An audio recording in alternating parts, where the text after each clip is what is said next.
Welcome to the Celtic Way Morning Briefing Live. I'm Tony Haggerty, Haggerty10, and I'm joined today, and the more astute ones will know, we have a new helper today. I'm joined as always by Sean Martin, TCW. Sean Martin, how are you doing, Sean? Decent, Tory, yourself? I'm very well, yes, yourself. Good. And we're joined also today by Aidan C. Macdonald. Better get the C in there. C for Celtic, obviously. How can you miss the big C there? But there you go. Aidan, how you doing? I'm good, Tony. How are you? Very well. First pod for Aidan. We'll go easy on him, gentlemen, won't we, Sean? I will promise to go easy on him. Well, we will. I don't know about the viewers. There's not anywhere near the truth, Aidan. So, baptism of fire. But nice wee, softly, gently introduction after Celtic winning 5-0 at Rugby Park against Kilmarnock. But first things first, we put the strap line across the bottom. You know what to do by now, guys. Subscribe to the Celtic Way. Support top quality journalism covering the club you love. Hit that subscribe button for only £1 a month for full access. www.celticway.co.uk/subscribe. Now, Sean, as good things go, yesterday was pretty good, was it not? It was, I think Helen Freak sums it up there. Brilliant game on Sunday. Team were amazing. 2 overhead kicks in one game, and wow, what a goal from Jota. Do you really need to say much more than that? I don't know. I think that sums it up quite nicely. Wrap it all up here. Thanks for contributing, Aidan. Appreciate it. There was a lot made about the plastic pitch before it, Tony. I thought that did look early on as if it might affect the way that Celtic in particular want to play. Certainly not the way Kelly would want to play. But they overcame it, Tony, didn't they? They still managed to play some really good stuff. A lot of love for Greg Taylor's pass for the opening goal in the comments, which I will reiterate. So yeah, it was a good afternoon all round. The only negative was the fact that Maurice Jens went off injured. Really? Yeah, indeed. Aidan, what was your view of Celtic's performance yesterday? 5-star performance, 5 goals, 5 different scorers, 2 overhead kicks, a world day, and a goal for Carl Starfelt thrown in for good measure, his first career goal for the club. As happy days go, it's a happy day. Yeah, no, it was an excellent performance from Celtic. The whole team was exceptional, to be honest, and I think that was personally my favourite moment when Starfelt got his goal. Obviously, a lot of the headlines were about the overhead kicks, rightfully so, and Greg Taylor's pass, like Sean was touching on, was very good. But yeah, Starfelt, I was just buzzing for him because you can see it's meant a lot to him to get that goal. Relief from the whole last season. I think he had a few chances, if I remember rightly, last season. He certainly did, because I used to have him on at first goal scorer. A lot of people are saying in the comments, tell me you bet him to score anytime. No, I didn't. He was a sub. I was too busy. I couldn't do it and play bet. It's Sod's Law, Tony, isn't it? It is indeed. You've been betting him for a long time. Exactly. But yeah, I think the tone was set by that wonderful pass from Greg Taylor, Sean. I mean, you've been bigging up Greg Taylor for a long time. Well, we've been bigging him up on the pod for a long time, but his performances this season have been exceptional. Now, I read a comment this morning that someone said it was Paul McStay-esque, the pass. Lofty praise. Yeah, it's lofty praise. I mean, maybe not go that far, but that's the kind of esteem that Greg Taylor has now been held in, Sean. And I wrote a digest article the other day saying the Bernabe buzz has disappeared. It's all Taylor talk now, and quite rightly so, because he has elevated his game to a different level. The test will come when Celtic play bigger and better opposition in Champions League, but he has hit the ground running this season and been a major contributor. I gave him a 9 yesterday. Him and Jota both get 9s, but I thought Taylor was my personal man of the match yesterday. I think it speaks volumes that last week we had 2 articles on the website praising Greg Taylor, and I wrote neither. So I think that tells you how much his esteem has gone up in the eyes of not just fans but analysts, journalists. Everybody's kind of giving him the plaudits now. I feel like I don't even need to bother talking about him now because he's getting it from all angles. Jota yesterday post match. That was a wonderful touch from Jota, wasn't it? Yeah, to say that.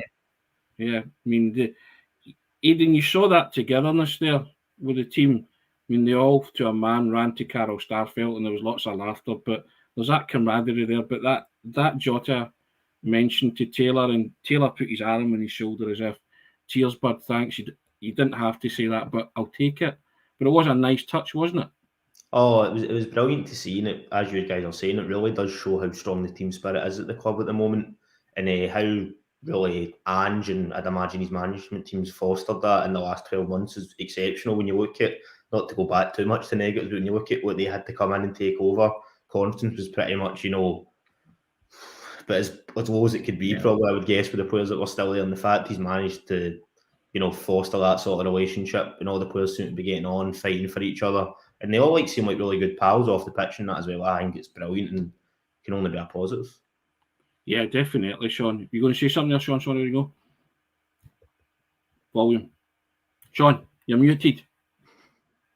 So I'm sorry. I was saying that's a great point that Aidan's making about the team spirit, because he's right to point out that it's been over the past year, because you can never take social media as like a true reflection of a fan base. But I don't know, Tony, do you get the impressions that some corners are just now kind of grasping that whole collective, team first, common weal kind of theme from Ange Postecoglou? I'd agree with Aidan. I think it's been there from day one. That's been what he's trying to foster. It's been clear to us anyway. I mean, it's not something about it on here. Exactly. It's not something you want to mention too often anymore, if anything, because I feel that we've kind of done it so much over the past year. But even going further, the Australian and Japanese viewers who come on here and comment on these videos, they've said from the get-go that's what it's going to be like. So I don't know, I find it kind of amusing that some are just seeming to be clicking on now, eh? Yeah, the collective, like today, the three of us, it's all about the collective, isn't it? Yep. Is that right, Aidan? Absolutely, yeah. But you look at the quality of goals yesterday, Sean, and I think that's what stood out.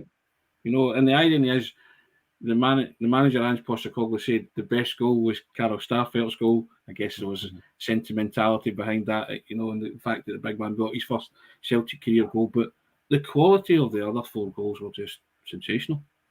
Mm-hmm. Yeah, I think, I mean, Jota's goal, probably the keeper should do better, but it was still a cracker. But to have two overhead kicks in one game it's just odd. And one was a centre back, one was a sub. Giacomakis obviously come on and says, right, I'm going to go one better. Not only was it an overhead kick, but it went through the keeper's legs as well and sucked his spirit out of him by the looks of it. But no, it was. I agree with you, Tony. The fact that it was 4 quality goals. But Starfelt's a centre back. Yeah, it's still a good finish for a centre back. A poacher's finish, if anything. And the 5 different scorers is the overarching thing there. And again, the power of the bench as well. Yeah. Aidan, the manager touched on that after the game when he said he wanted to be a team that carried multiple threats, goal-scoring threats, and if you're in the position, then you must take the chance. The position you play in the field is immaterial. That ball falls in front of you, in front of goal. You take that chance because that's what he wants. That's the way he wants the team to play. They were very slick. They were very entertaining yesterday. Do you go with that? Do you go along with that? Oh yeah, absolutely. I mean, you can never complain about having enough players in the team that can score goals. You know what I mean? And yeah, I think we've actually been the last couple of league games. We did score 3 up at County, but we could have had more. Aberdeen game, we could have had more. So it was good to actually see us put more of those chances away. Because you always start to get a wee bit. Not that we're lacking a clinical edge, because I know we also took 6 off Motherwell at the end of last season. But you don't want to get to too many games when you're passing up chances. So the fact that we've got multiple players that can score is exceptional. And you're going to need that across the season because players can get injured, etc. You don't want to just be relying on 1 or 2 guys. So definitely. Tony, a lot of comments coming through about Starfelt here. Nada, zilch, niente. No, a big fat nothing. But I was still chuffed for him because it was overdue. It was coming. But speaking of goals, by the way, I said that I done a wee kind of instant reaction, just summing up Starfelt's return because it was his first game in over 2 months, and I pointed out that 4 of Celtic's 10 league goals so far, Tony, have been scored by the man playing at left centre back, which is just an odd statistic. And it just kind of reinforces what Aidan's saying there about spreading the goals about and different things. But even taking Maurice Jens, just in the kind of, I know he's only played, well, not even 2 games, it's one and a wee bit, 1.5. Before Celtic, Tony, top level minutes, 4,360, goals, 2. With Celtic, top level minutes, 154 and goals, 2. Brilliant piece of improvisation, you have to say. Maurice Jens overhead kick. Two different overhead kicks But Giakoumakis, I was laughing at his kind of celebration. It was as if, what did you expect? Aye. You know, that kind of nonchalant, I can do this, you know, and I love that. And it's just, he had no other intention in his head, Sean, other than launching himself into a bicycle kick. Oh, he loves it. Score that goal, you know. Absolutely loves it, aye. And for a big guy, I mean, he's adept at it. You know, he's really good, as he's shown already. I agree, and I think the best thing about Giakoumakis so far is, as they all have in terms of Leila Bada last week saying about it's a team thing and the rotation's fine and everybody will get their chances, all that kind of stuff. But Giakoumakis was still the joint top scorer in the league last year. First 3 games he's not started, but nonetheless he's still making his case. He's still coming on, and you can see similar to the last game of the season where he came on as a substitute. Kyogo having scored and kind of nudged ahead, or was it levelled up? I think at that time you could tell as soon as he entered that pitch he was scoring a goal. Like, he was not leaving without scoring to get that top score thing. And everything that he said in pre-season, the way that he's taking his goals in pre-season and that goal yesterday and stuff, suggests that he's going to be doing that on the regular, whether he starts or whether he doesn't. Yeah, I totally agree with that. Aidan, just comparing the 2 overhead kicks, one was a lovely bit of improvisation, the other one was just typical Giakoumakis, but it's great to see Celtic players have that in their locker, isn't it? Oh, absolutely. And I think that probably, particularly in the case of Jens, even though he's not been here that long, just shows the confidence in the team. I mean, they're not worried about, oh, this isn't going to come off. They want to just take the risk and get the job done pretty much. And like you say with Giakoumakis, you almost kind of expect it at this point. Is that free? If you count the pre-season goal, 3 overhead kicks he scored for Celtic or something? It was that great bit with Jens's celebration, and he's just smiled. He was really, really chuffed with himself. Yeah, Would you not be, Tony? No, without a doubt, but it was that real contentment that I did that right. I've executed that. How good am I? Like the celebration. I mean, the players came round him, and it made me smile because of just the big beam and cheesy grin that he had in his face. Because you just don't expect defenders to try that, do you?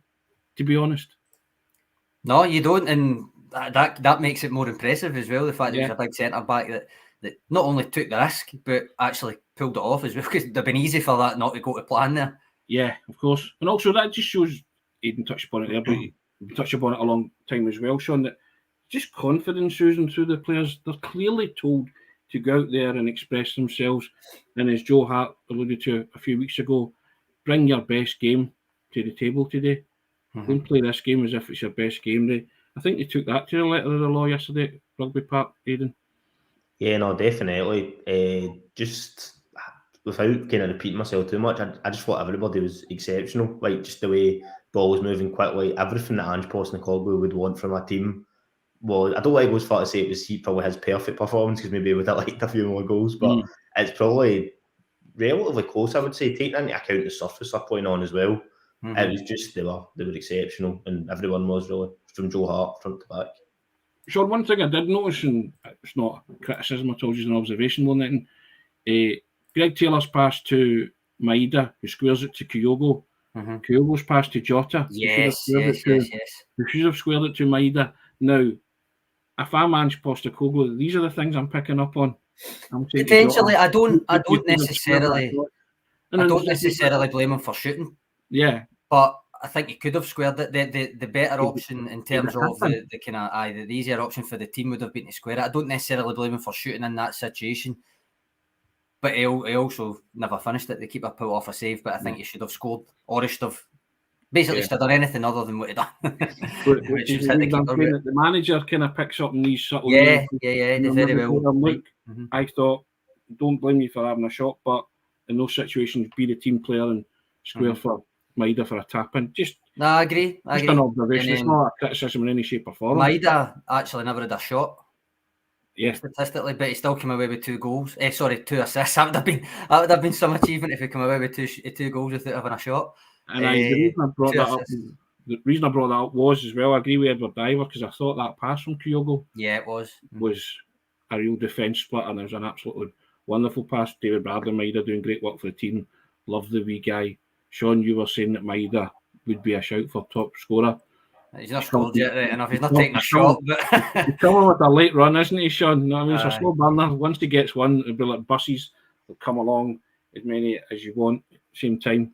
Hope No, so. it's just- Yeah. No, I was just going to say, Tony, just because Aidan had mentioned something there about taking wee risks in different things. And one of the kind of stats that when I'm going to do the data roundup for the site, obviously.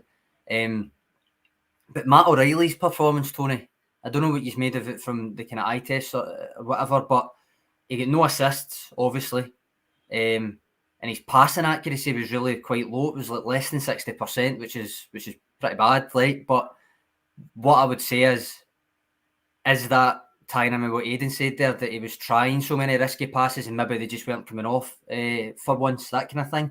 Because for all of that, he still topped everyone for key passes before. Despite all that. So my argument to that in the eye test and the man by mans was maybe he had a quiet game by his exceptionally high standards, but he was very capable, wasn't he? He still looked more than capable of playing that killer pass and producing something. So I thought Matt O'Reilly did well yesterday, and I also thought that Callum McGregor was just he largely went under the radar, Callum McGregor, yesterday, but he was just patrolling that midfield with a quiet efficiency and menace, dare I say it. You know, I just for thought some reason I think he looks odd in short sleeves. I don't know why. But so I was perfectly happy with Matt O'Reilly and McGregor yesterday. Aidan, don't know what you thought. No, I was similar. I actually wouldn't have, in terms of an eye test, I would not have picked up on his passing accuracy, and that was quite low. But I think, like what Sean was saying in terms of the key passes, it could be similar to the Hatate thing, and that sometimes he maybe will have a game where it may be a bit easier to tell sometimes with Hatate because he can try the kind of, World Cup pass so often. So he can kind of, sometimes fans will get on his back a little wee bit and think he's a bit wasteful. But if even one of them comes off, then you can write in for a goal scoring opportunity. So if O'Reilly's having maybe a so-called not as good performance, but he's still playing 4 key passes, then that's not bad. You know what I mean? And speaking of midfielders, Sean, Aaron Moy came on. A lot of praise for him. He was tidy, he was efficient, he was very good, but he's starting to pick up, isn't he? You can see him getting fitter and you can see him getting better. More minutes I think so. I think you could you can see that he's got a good couple of weeks training in him now. If nothing, I mean, it's kind of still reinforcing what I was kind of suggesting was going to happen when he came in. That maybe when he's fully fit, there might be a genuine question to ask. But right now, I think it is pretty much coming to the fore that he's going to be used as a rotation option to either allow Callum McGregor an occasional rest or move Callum McGregor one forward and allow someone else that's further ahead of him a rest, that kind of thing. So basically, when I wrote the kind of newsletter on what he would bring, who's he going to replace, and I said everyone and no one, that kind of thing. And I think so far that's been the case. But it'll be interesting to see if when he's fully match fit and fully up to speed, if he genuinely stakes a claim to start. Yeah, well, Narcotech makes a point here, Sean, which is why we'll play in Europe. He says I think he could play in Europe because we spoke about the double pivot potentially. I'm intrigued. I'm very intrigued by that. Oh, we're just intrigued to see where the Celtic team can go this season. They've hit the heights very early, Sean. Sunday being the best game so far. Very entertaining and slick Celtic, but I guess I'd like every Celtic supporter, they're just enjoying watching the team just now, aren't they, Aidan? Yeah, if everybody's just, I know personally, I suppose Celtic are just so excited to just consume games pretty much. They just love everything about this team. Everything's just going well at the moment. And obviously we know when it comes to the Champions League that it is going to be a higher level to try and test ourselves at. Whether or not you'll be able to see exactly the same sort of performances in that, we don't know. But at the moment, it's just a pleasure to watch, to be honest. And Sean, you touched upon it at the top of the programme, but on a surface like that, the football they produced yesterday, I think that is, you cannot underestimate what Celtic did yesterday on that pitch. No, I agree, and I think whether it was tactical and all that is almost by the by because it was a roasting hot day, so it would have dried out quicker anyway, even if they didn't water it. I always think, and I actually get a wee bit of a fear a couple of times the way that people's footing were. In terms of the way that you know what it's like on a poor astral grass pitch. If any of you have played on a poor astral, it can be quite dangerous if it's not been watered right. Now, obviously, this is a professional club and it should be the best grade that they can possibly get and all that. but it was still a really, really dry day. And a couple of the way that Celtic players in particular I was noticing, but I'm sure it was the same for Kilmarnock players, in terms of the way that their feet were landing sometimes, I kind of thought, this could be bad for somebody here if it just goes that split second wrong. But in terms of the football that they played on it, it wasn't easy. You could see the ball holding up. You could see the wee kind of quirks of the ball and the bounce. And I know I said before it, Tony, and I still would maintain it, that playing on an astrogras pitch, especially for professionals, is never an excuse, because it's actually flatter than a lot of the grass pitches that they'll play on. All right, there's the odd bounce of the ball and stuff, but they're professional footballers at the same time. A lot of them train on it anyway, maybe not that regularly, but they do. So it's never an excuse. But that, to Ange Postecoglou's credit, he might have referenced that it was a different type of surface, but he was never going to use it as an excuse. So that just makes it even more impressive that they ended up going out, putting in a five goal performance on that kind of pitch against an opponent that, as you've said in your reaction, Tony, had already let the cat out of the bag, that they weren't intending on letting it be a spectacle. I mean, that for those of you who want to read the reaction, it's on the site. It's in the comments as well. I've put it in the comments. Yeah. I referenced that, Aidan, that Rory McKenzie had said, "No, we plan to fill them, break it up. We don't want it to be a spectacle." I just found that a really bizarre comment from an opposing player. Basically, ... We're going to try and stop you at all costs. Yeah, I think it's just, anything really to try and get some sort of advantage. They knew how well Celtic have been playing. They knew it was going to be a really tough game. Probably just any sort of comment to try and affect something. But there was no way for me that was ever going to hold the team back.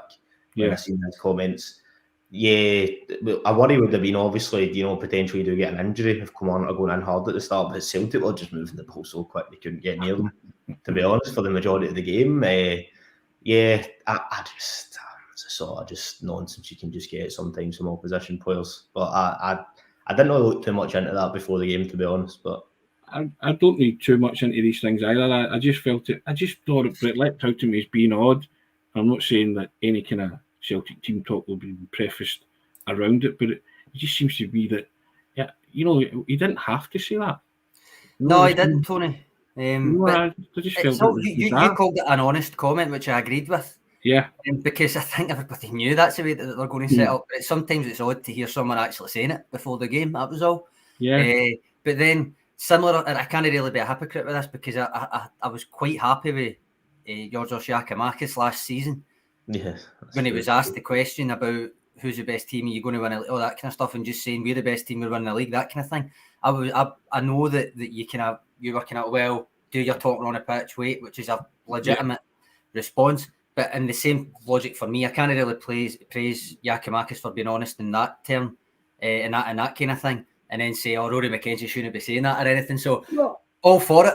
Be honest. Tell everybody that that's what you're going to do, and they're all right. It never worked, so it doesn't really matter at the end of the day. But I just felt that if you're Derek McInnes, you're like, come on, be a wee bit smarter than that. Potentially, aye, but I think everybody knows what McInnes was going to set up his team like. It doesn't work for him. That's the thing. His record against Celtic's awful. It doesn't work for him. He told Celtic exactly what they were going to do. That they're going to fill. You're right to say it. You're right to say it wouldn't have been the team talk, because what do we know about Ange Postecoglou? It's always the answers are in your own football. The answers are in the way that Celtic will play, not what the opposition set up to do. But he also knows he's been here for a year, and he's all right. He never played Kilmarnock specifically, but he played the rest of the teams in Scotland, and the majority will try and do that. So the only difference was McKenzie just made it clear that's what they were going to do from the outset. Yeah, I suppose so. Anything else strike you, Aidan, about yesterday come to mind? I actually thought that just Kyogo, I just thought his movement was just exceptional. And it's probably not a new observation because his movement's exceptional every game he plays. But I just thought some of the wee runs he made, and players weren't able to find him, unfortunately, a few times. But I just was kind of drawn to that throughout the whole game. I just thought that was exceptional, just because we hadn't mentioned that. But like I say, it's not really a new thing to say, obviously. He had that wee deft header as well, Sean, in the second half that clipped the bar. I mean, he was really unlucky with that. It looked really, really sharp yesterday again. we obviously talked about his goal at Ross County, the kind of intelligence of his movement not to dart to the front post. There was also the chance against Aberdeen where he should have darted to the front post, that kind of thing. That's a risk that you run. You hope that your teammate that's playing it's on the same wavelength. Sometimes they're not, as Aidan says. That's been something since Kyogo joined, that he makes these runs. Sometimes people still don't see it, even though he makes them pretty much relentlessly. Yesterday, it wasn't just his movement; it was that pass as well that you referenced, Tony. There was a lot to like about his performance, which again I think stimulated Giakoumakis coming on. Yeah. I just think, and you wrote the article about it, Tony, at the start of the season or in middle of pre-season about the two of them and the what they'll bring. Not necessarily a statistical thing, an analytical thing, but from a kind of personality, a squad competition, goal scoring type of thing. The two of them are an intra-squad competition, basically, between the two of them. Yeah.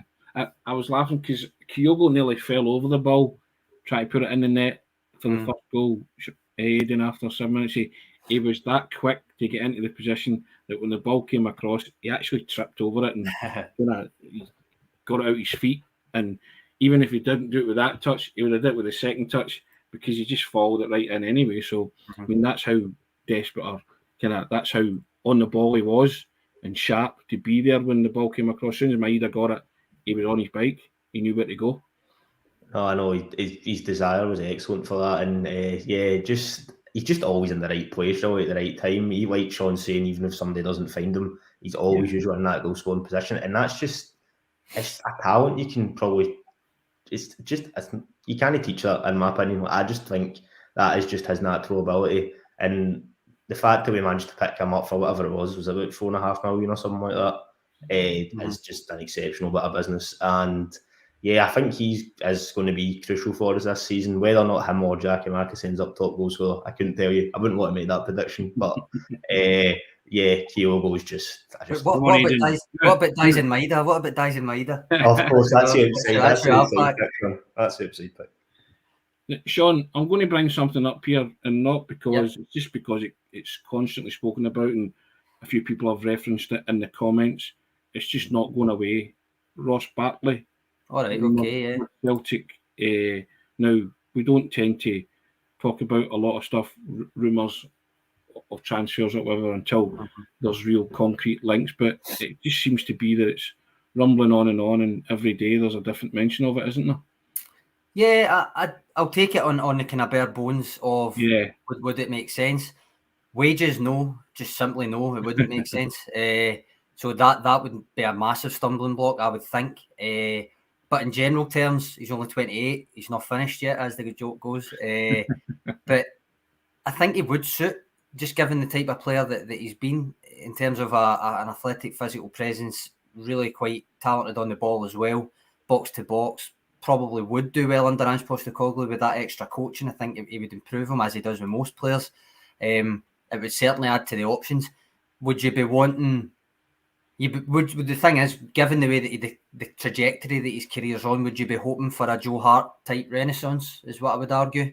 Yeah. Which isn't out with the realms of possibility, obviously.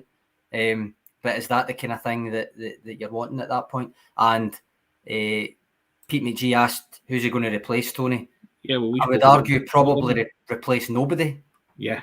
If you know what I mean, because it's the squad thing, he would probably be rotated in, rotated out. I don't think he would be a guaranteed starter every week, despite the profile. I don't know. It's an odd one, Tony. It is an odd one, yeah. For yourself, Aidan, would you like to see him come to Celtic? If we were getting the Ross Barkley that was made that move from Everton to Chelsea, then yes, I would be all over that. And he is still pretty much in his prime years. And obviously, I would hope, like Sean was saying, that he could get some sort of this kind of Joe Hart effect and he would be able to kind of revitalise his career.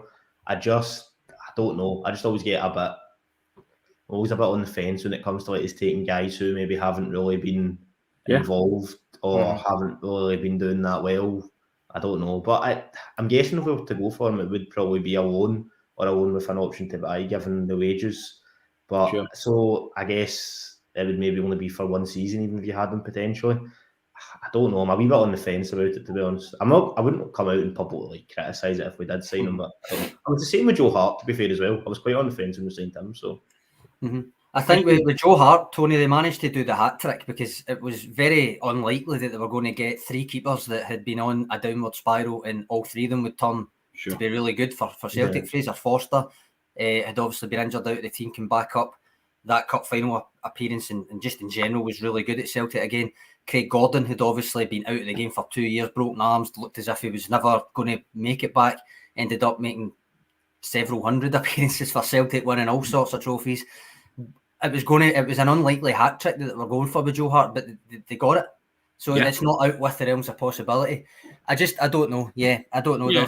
There's several comments mentioning a certain Aaron Ramsey in the comments, which is a good example because I think it's kind of comparable. Because it's a name doesn't mean it's going to be a good idea, that kind of thing. But of course, but it's just something that's not going away, and it just seems to be rumbling on. And a lot of commenters were asking us to talk about it, so we spoke about it. There you have it. Yep. Celtic win 5-0. 3 games out of 3, 9 points on the board. They're starting to motor a bit. Should we start a GoFundMe for Sean missing out on Starfield? I think we should. That's a great idea. At any time goal scorer now, Sean, you're going to have to be do fair, that. right? The reason I'm not too down in the dumps about it is it was always first goal scorer I was backing, so I wouldn't have got it anyway. But nonetheless, I appreciate all the condolences. We move on to Hearts next Sunday, and we'll preview that in the up and coming days. But another happy Monday, Sean. Happy Monday, Aidan. Indeed. Excellent. And I shall end the briefing by just allowing everybody to have a look at the strap line at the bottom, as we always do. Subscribe to the Celtic Way, £1 a month for full access. Get to see pods like this and read all the exciting stuff that's on the website. You know what to do. Hit the subscribe button. £1 a month, full access. www.celticway.co.uk/subscribe. Sean, thanks for your contribution. First class, thanks to all the comments. Aidan, that wasn't so bad, was it? No, that was okay by the way, guys. It was all right. The boy did good, Sean. He could get invited Made back. a rod for his own back out with him on all the time. Shown a lot of promise there in a Greg Taylor style there. Excellent. We like it. Thanks a lot, Aidan. Appreciate it. Cheers. Have a great day, everybody. Thanks, Tony. Thanks, guys. Thanks, Aidan.